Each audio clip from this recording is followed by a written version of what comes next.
And we are back on this 0 Hour. I am Richard RJ Eskow, and joining us now is Maya Schenwar. Maya is the editor-in-chief of Truth Out, of an excellent progressive news site, which can be found at truth-out.org. She is also the author of the new book, Locked Down, Locked Out, Why Prison Doesn't Work and How We Can Do Better. I almost blew that subtitle there, but I got it right, didn't I, Maya? Yes, that was absolutely right. All right, thank you. And thank you so much for joining us. We really appreciate having you on the program. And if you would please just tell us in a minute or so what you feel the central theme of your book is. Well, my book is about the effects of prison not only on people behind bars, but also on families and communities on the outside, and how it breaks those families and communities apart, ultimately in ways that are bad for all of us, including the implications for public safety. And then the book also goes on to talk about alternatives to incarceration that emphasize bringing people together as opposed to isolating and breaking people apart.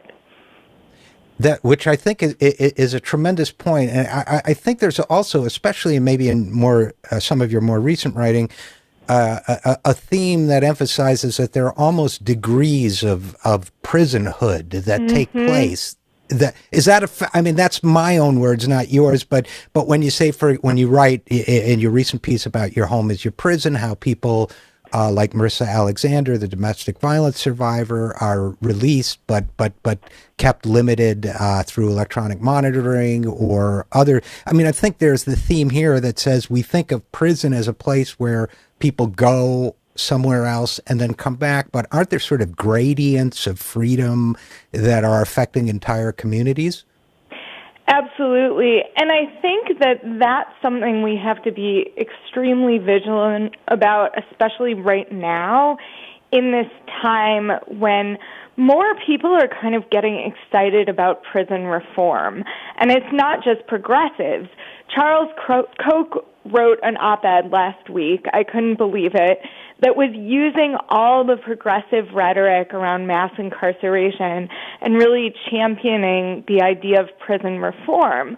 And so we start reading these conservative perspectives on prison reform, and it starts to seem like everyone is on the same page. Like, wow, we all agree prison reform should happen, but no one's defining prison reform, and that's really dangerous because some of these reforms are actually things that will end up confining more people. So, for example, in my recent article, I talk about electronic monitoring and the way it's used to essentially put people on house arrest. So this is being portrayed as an alternative to incarceration, something we're doing to help end mass incarceration, supposedly. Really, it's just establishing prisons inside people's houses, basically. If you're not allowed to go outside, if you're not allowed to associate with your larger community, if you're not even allowed to go to the grocery store, that's still a type of prison. So, in effect, it's a decentralization and a remodeling of the prison system.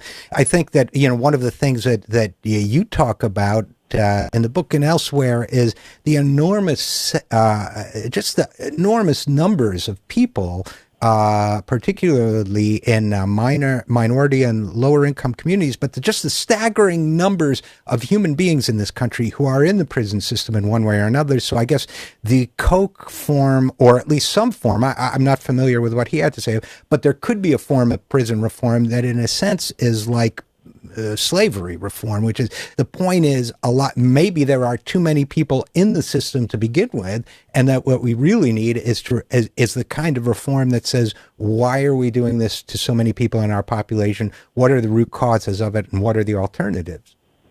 Exactly, right. I think that the kind of reform we need to be looking to needs to actually take us outside of the carceral mindset, take us outside of the idea that the answer to any problem, from marijuana possession to murder is a form of confinement and isolation. And that's, I think, what I'm worried that people aren't questioning. The word prison has become a little bit of a bad word lately because I think mostly for budget reasons, because we're spending so much to put people in buildings. So the word reform has come to be identified with kind of an economic analysis that says, okay, financially it's better not to put people in buildings. But it's a lot cheaper to put people on electronic monitors, and especially if, like in the case of Marissa Alexander, you're actually expecting the people themselves to pay for those monitors, the people who are being monitored. So it's a very financially sound arrangement if you don't want to be using taxpayer money, but it maintains that isolation principle. So now, yeah, absolutely. Now we're getting to the heart of the oppressive version of prison reform. We're talking with Maya Schenwar, author of the book Locked Down, Locked Out, Why Prison Doesn't Work and How We Can Do Better, and editor-in-chief of truthout.org. Yeah, this to me, I mean, I was horrified by the story of Ms. Alexander and the fact that she's paying $5,000 or whatever it is over the course of her external incarceration period for this monitoring, and Michelle Alexander, and she's, by the way, also paying her rent and her food, I assume, and all of those things. So it's a great deal for the government, not a great deal for a person whose only crime, as far as I understand it, is defending herself. But that's a whole other topic, and so what we're beginning to see, too, as part of this system is the Ferguson situation. Ferguson is is a good example of it, I should say, where people are running afoul of the law. And that's partially a financial deal, too. The fact that 25%, as we had Reverend Osagefo Sekou on just before you, the fact that a large percentage of the city budget, 25%, I think, of Ferguson is coming from speeding stops, speeding tickets, and this sort of thing, which in many cases also leads to additional incarceration. So I guess the other dimension of it that your information highlights that others miss is the extent to which this is kind of a class-based or economically based situation as well, right? Yeah, absolutely. It's both a class-based and a race-based phenomenon in that, of course, the people who are arrested in the first place are much more likely to be black and brown people and poor people. Then, once they're caught up in the system, they're immediately being required to pay all kinds of fees. And it's, this system, it's not new that it is a system that particularly targets poor people and also requires poor people to pay money into the system as soon as they're arrested. Our bail system has fulfilled that purpose for quite a long time. But this kind of takes it to a new level in the idea that people will be directly paying for their confinement. And this kind of, they call it, it's funny, there are always these names that are put on these types of prison reform that make them appealing to certain types of prison reformers. So this one in particular is offender-funded corrections. And the idea there is you did something wrong, no matter what you were arrested for. You did something wrong, so you should pay for it, literally. And it's become a very popular brand, and particularly it's being applied to probation. But it also bleeds into the realm of, for example, drug tests. You might be required to pay $10 or $15 a week for drug tests if you're on community release and you've been convicted of a crime, even if it's not drug-related. That's another thing that might go on your tab. And conversely, we're seeing these cases once in a while of rich kids who commit heinous crimes, and the judges say, well, I don't think it would be good for them to go to prison. So not only the ones who can afford it don't go. Right, exactly. Yeah. There have even been those cases where being rich is a defense. It's that, oh, well, I grew up in a privileged environment and therefore I wasn't taught well enough not to do horrible things.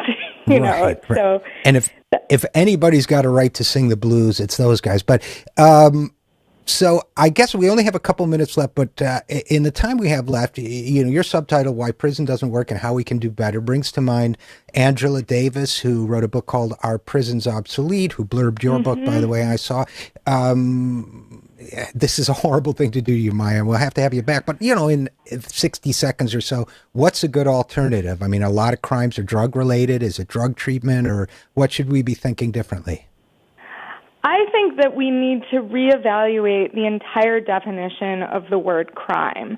And I think a lot of the things we're incarcerating people for are victimless. They're not actually harming people.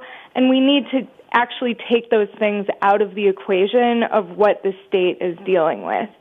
Then, when it comes to the other things that are actually harming people, acts that are violent and that sort of thing, we need to be reframing them and thinking, okay, what was the harm that was caused as a result of this act, and how can we go about healing that harm and preventing that thing from happening in the future?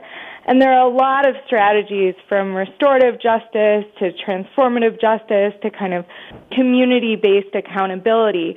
But those are all strategies that look at what's actually happened as opposed to just a statute or a law on paper and how it corresponds to a police report. So it's a well, we will have to leave it there, of... but I hope that we can get you to come back and talk about all of this a little more, because I think this is really a very important conversation and where the national dialogue on prison needs to go. So I want to thank you once again for joining us. We've been speaking with Maya Schenwar, editor-in-chief of truthout.org and author of Locked Out, Why Prison Doesn't Work and How We Can Do Better. Maya, thank you so much for joining us. Thanks so much for having me. You bet. I'm RJ Eskow, and this is The Zero Hour.